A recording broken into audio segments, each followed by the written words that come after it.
Shameless Squad. So apparently I have this old AF note from January 25th, 2025 at 11:01 a.m. and it's how to spot wannabe therapists. So apparently I'm meant to share this YOLO. With the self-help industry being huge today, I really had created a video previously, so go back and watch it, about signs of wannabe therapists here and things that people need to be aware of.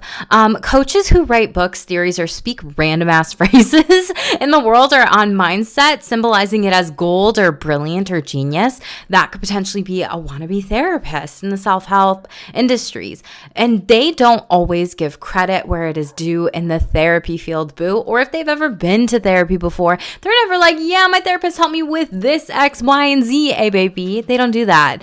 Coaches who are motivational speakers that speak on the topic of psychology, this is another sign, with no formal training, and interview psychologists or therapists who work in the field. That is a sign of a wannabe therapist, because then they look like this hero, this godsend of like, I'm going to interview this really great person in the therapy field, and I'm going to look like I know what I'm talking about now with all of my stuff, right? And also with like me interviewing them, it gives me like, you know, this hero kind of vibe and energy where people are going to want to come back and learn more and more and more. So it's just like this weird like energy. And some of the things that I've been seeing lately, Shameless Squad, is like the therapy field is upset because it's literally just pushing all these old school therapists, and it's like, we need new blood to actually speak the F up, put yourselves out there, and not just do one-on-one therapy anymore.